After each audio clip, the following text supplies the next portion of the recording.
Baik, terima kasih pemirsa masih di Halo Palembang sambil nikmati sarapan pagi ini tentunya ada dan kopi juga sambil nonton Halo Palembang di Sri Melayu Ar-Rahman dan narasumber kita ini nama siapa lagi ada Dian Febriani ini selaku Kasubsi Upaya Hukum dan juga Eksaminasi. Selamat pagi. Pagi Mbak Dian. Ini memang sengajanya kita datangkan di segmen kedua nih. Tadi bersama Pak Adi dan ini Mbak Dian. Betul. Nah, ini kalau Mbak Dian Dewe kalau ngelihat dari pelaku korupsi yang ada di Sumatera Selatan ini, kalau misalnya ngebalik ke duit itu apakah bisa jadi efek jera bagi pelaku korupsi? Sudah pasti jadi efek jera. Karena kan kalau sudah intinya menghabiskan uang negara, ya kan? Otomatis kan dia ganti. Untuk efek jera sendiri sudah pasti itu efek jera. Efek jera. Terus juga dari Supaya dia tidak ngulang lagi kan? Dari hukuman-hukumnya juga Itu pasti. Kalau hukuman, jadi dia juga menderita untuk hukuman badan juga dimiskinkan kan? Betul. Untuk harta kekayaannya. Oke, nah ini kalau Mbak Dini lebih fokus ke bagian data Mbak ya, untuk pengembalian apa namanya keuangan negara. Boleh diceritakan Pak? Ini dari sepanjang 2018 sampai 2019. Ya, di 2018 itu ada di beberapa tahap pengembalian kerugian negara, yakni di tahap penyelidikan, ada pokoknya sudah dijumlahkan, ada di tahap penyidikan, ada juga di tahun 2019-nya di tahap penyidikan. Jadi sejumlah untuk di tahun 2018 itu 4 miliar 400 juta.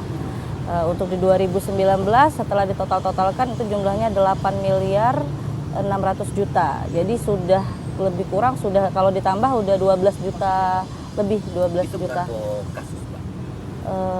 Berapa kasus ya? 4,2 M itu. Ada 4,2 M itu 3 kasus. Itu si rekening aku Pak. Wow. Iya, Mbak. Boleh lagi diperiksa juga. Itu setengah rekening dia. Iya. Di bawah bantal dia lah. Kalau untuk yang 8 M tadi Pak itu berapa kasus? 8M itu ada di satu kasusnya 6 miliaran. Iya. Jadi bisa 3 kasus. 3 kasus. Iya, 8 juta. 8 miliaran ya. 3 kasus 6 miliaran itu kalau boleh tahu dari mana Mbak? Dari dinas kah atau apa? Dari mana Mbak Dari- maksudnya? Dari mana Mbak? Kejati. Kalau untuk pelakunya Dewe. Perkara fraud masuk saldo, kemudian ada perkara yang yang ditangani oleh dari Palembang, Iya. pengadaan lift, ya kan, yaitu Baik. Nah, tadi nyambung dari pertanyaan Altiara nih Mbak Dian. Kira-kira efek jera pelaku yang tadi dimiskinkan atau hukum berat yang supaya efek jerat supaya jero yang tindak pidana korupsi tadi itu apakah bentuk dimiskinkan atau dihukum berat? Dua-duanya Itu, sangat diperlukan. sangat diperlukan. Ya kalau cuma pengembalian kerugian negara aja kan nanti semua pelaku tipikor mikirnya udah dikembaliin, yang penting udah dikembaliin, udah bebas gitu. Padahal kan enggak kan. Nah jadi intinya efek jera itu untuk pidana badannya juga tetap dapat, dimiskinkan juga harus. Iya. Jadi kan kedua-duanya. Oke. Baik. Nah, Tapi kalau dilihat kalau di Indonesia Dewe walaupun sudah banyak pelaku korupsi yang sudah ditangkap tapi masih baik Pak Masih tetap, karena- Itu gimana kalau pandangan Pak Andi Dewe? Jadi efek jera itu kalau kita, tapi begini, efek jera itu sebenarnya sudah tercantum dalam Undang-Undang Tindak Pidana Korupsi. Di situ ada pidana tambahan. Selain pelaku dibebankan atau dikenakan dengan pidana penjara, tetapi pelaku juga dikenakan pidana tambahan berupa penyitaan aset. Ya, seperti yang disampaikan di awal, ketika kita lakukan pemeriksaan tersangka, kita lakukan inventarisasi aset. Banyak pelaku yang berdalih bahwa ketika besaran kerugian negara yang dikenakan kepada si pelaku mengatakan bahwa tidak ada uang. Nah, makanya penyidik itu melakukan inventarisasi aset. Jadi bisa penyidik mengkonfirm kepada keluarga apakah si pelaku ini punya rumah, punya kendaraan, tanah, aset dan lain sebagainya, sehingga setelah kita lakukan inventarisasi, ya kan, kemudian kita bisa gugat nanti. melalui perdata dan tata usaha negara. Sehingga konsep pemiskinan tadi itu benar-benar bisa dikenakan kepada si pelaku tindak pidana korupsi. Sedikit kita berteori, ya, ada teori yang menjadi kodifikasi di Singapura, ya, itu namanya di enforcement yang sudah juga dikodifikasi dalam KUHAP-nya Singapura.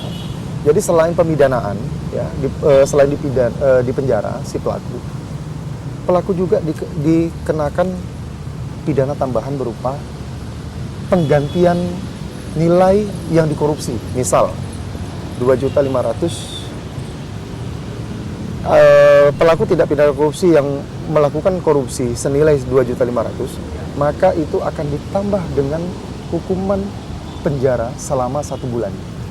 2.500.000 kita kalikan saja 2. Jadi kalau 2.500.000 dikalikan 2 menjadi 5 juta, maka akan digantikan 2 bulan. Itu nanti akan jadi apabila itu korupsi itu di atas 900 juta, maka pelaku tindak pidana korupsi akan ditambahkan pidana penjara itu selama hampir 30 tahun, bahkan bisa hukuman mati.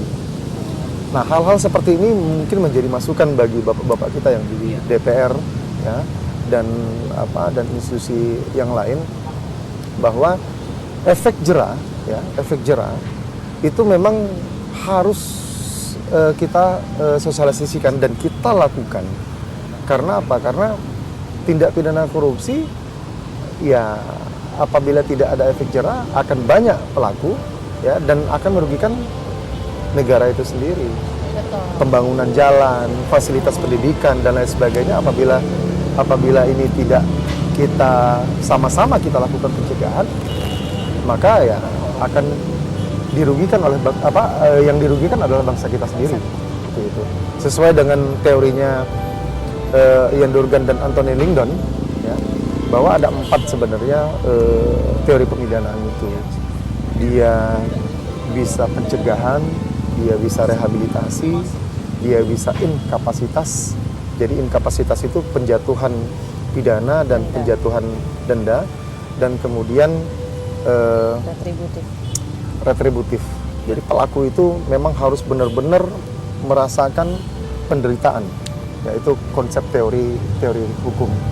Nah, Pak Adi, kalau tindak korupsi tadi waktu sudah ditangkap ternyata asetnya habis atau juga harta-harta itu ada duit korupsi dan tadi juga habis, itu macam mana, Pak? Nah, makanya kita akan jatuhkan tuntutan yang setinggi-tinggi. Kalau misalnya aset yang lama, aset yang dia lama sebelum dia menjabat atau sebelum dia korupsi, apakah itu disita juga, Pak? Kalau sesuai dengan ketentuan pasal 18 Undang-Undang Tindak Pidana Korupsi, bahwa penjatuhan pidana tambahan itu apa yang dia lakukan dan dia nikmati. Itu konsep di tindak pidana korupsi. Sehingga apabila tidak ada yang berhubungan dengan tindak pidana korupsi, maka sebenarnya kita tidak bisa melakukan penyitaan aset sebenarnya. Nah, cuma di pasal 18 di ayat 2 itu disebutkan bahwa apabila penjatuhan denda atau pidana tambahan kepada si pelaku, ya, itu tidak bisa dikembalikan oleh pelaku selama 1 bulan, maka hartanya itu bisa disita oleh jaksa. Nah, makanya kita akan uji kesahihannya itu di pengadilan melalui mekanisme perdata dan tata usaha negara. Apabila aset-aset tersebut yang kemungkinan itu bukan merupakan hasil dari tindak pidana korupsi, tetapi berdasarkan putusan hakim menyatakan bahwa aset atau harta dari pelaku itu bisa ternyata untuk mengganti kerugian negara, kenapa tidak? Makanya kita lakukan uji di persidangan perdata. Kalau ternyata bahwa putusan perdata menyatakan harta pelaku tersebut itu bisa untuk mengganti kerugian negara, itu yang kita lakukan. Betul. Tapi Pak, sekarang kan pelaku korupsi kan sudah pintar Pak, seperti itu. Jadi rekeningnya itu rekening Syapo, itu kan ditransferi, maksudnya nyimpan duit di tempat lain. Iya. Itu banyak dah Pak nemui pelaku korupsi Banyak sekali. Karena Pak Tuhan Iya. yang sumur kan? Iya. Serem juga ya. Iya Pak. Nak ngambil duitnya Pak harus pacak berenang dulu. Iya. Iya. Harus ini dulu Pak, mati suri dulu Pak. Betul. Itu banyak Pak ya? Banyak, ketemu banyak. Pak ya? Makanya kita punya lembaga yang namanya PPATK. Jadi PPATK ini itu bisa men-tracing, ya, men-tracing meskipun akun atau rekening itu bukan milik pelaku atau keluarga pelaku, cuma itu bisa dilakukan oleh PPATK. Baik, karena kan sekarang kan kalau ngomong soal pelaku korupsi kan mereka kan sudah ada ancang-ancang ya Pak telepon beda nyebut nama Pak. Halo, Kerinci, kan sudah ada simbol-simbolnya Pak. Sudah Betul. pinter lah dia daripada Modus operandi, kita. ya. Kenapa Betul. pernah ini deket dengan mantan korupsi? Oke. Jadi ini ya menjero. Jera ya. Nah ini untuk Mbak Dian, mungkin untuk kita ngebalik ke duit negara, mungkin tidak secara keseluruhan, itu boleh tidak? Terus ada manfaatnya tidak itu? Boleh, tapi kalau untuk balik lagi ke untuk tuntutan ya, Ya. untuk tuntutan itu kan untuk gunanya kan, itu kan ada tolak ukur tersendiri, tolak ukur tersendiri. Jadi itu ada untuk misalnya berapa pengembalian kerugian negara, berapa untuk meringankan hukumannya, tapi tetap tidak menghapuskan. Tapi boleh kalau seandainya dibayar separuh atau apa, lebih bagus lagi lebih bayar semuanya. Bayar semuanya ya, betul ya. Nah untuk mungkin balik ke Andi lagi, dan penerapan pasal di persidangan dari pihak JPU diterapkan pasal 2 dan 3. Tindak hukumannya itu lumayan tinggi, tapi pas tuntutan kerap kerendahan, tuntutannya mana itu Kak? Jadi pengenaan pasal 2 ayat 1 Undang-Undang Tindak Pidana Korupsi dan pasal 3 Undang-Undang Tindak Pidana Korupsi itu memuat sanksi minimal, ancaman minimal. Jadi kalau untuk ketentuan pasal 2 ayat 1 itu minimal 4 tahun dan pasal 3 itu minimal 1 tahun. Memang yang berkembang adalah maksimalnya. Karena di pasal 2 ayat 2 itu ancaman hukumannya itu bisa mati. Akil muhtar oleh hakim itu diputus seumur hidup. Nah, namun melihatnya bahwa penerapan pasal 2 ayat 1 dan pasal 3 Undang-Undang Tindak Pidana Korupsi itu berada pada ancaman minimal 1 tahun atau minimal 4 tahun, tergantung unsur-unsur yang dibuktikan di persidangan. Kalau untuk unsur pasal 2 ada unsur memperkaya di sana. Kalau di pasal 3 ada unsur menguntungkan pribadi, orang lain atau korporasi. Nah, biasanya atau prakteknya kita melihat fakta di persidangan. Salah satunya mungkin adanya pengembalian kerugian negara itu bisa menjadi pertimbangan, ya, faktor pertimbangan dari penuntut umum maupun hakim untuk menjatuhkan tuntutan atau menjatuhkan putusan. Meskipun ancaman hukumannya itu bisa 20 tahun, bisa hukuman mati, kita lihat apakah unsur-unsur yang disangkakan itu sesuai dengan fakta-fakta yang terungkap di persidangan. Sehingga kategori lama atau tingginya tuntutan itu ditentukan sendiri oleh unsur-unsur yang dibuktikan. Betul. Gitu. Itu pajak mana kalau misalnya ditambah lagi dengan tindak pidana pencucian uang? Ya, kalau tindak pidana pencucian uang itu lebih spesial ya, spesial karena sifat dakwaannya itu kumulatif, sehingga tidak mungkin ketentuan Undang-Undang Pemberantasan Tindak Pidana Korupsi itu digabungkan dengan ketentuan tindak pidana pencucian uang, tetapi tuntutan maupun putusannya itu rendah, sangat tidak mungkin, karena dua perkara yang digabungkan tentu harus memiliki nilai tuntutan dan putusan yang tinggi. Kalau penerapan tindak pidananya berarti risiko atau dia akumulasi itu? Dia akumulasi. Okay. Kalau untuk korupsi dan pencucian pidana pencucian uang. Oke. Itu diakumulasi Ceriti, hati-hati nih ya. Iya, hati-hati nih ya, Jangan Meliari. sampai terbuang, jadi digalak korupsi nih ya, apa namanya? Apa dia? Pohon. Oke, pemirsa jangan kemana-mana, kita ngeteh dulu nih ke Andi, Mbak Dian, untuk pisang goreng caknya di Lagi belakang tuh dimasak. lagi ada bunyi kuali tadi. Pokoknya Jangan pemirsa kemana-mana, tetap di Halo Palembang. Halo Palembang, kelas kayak gini.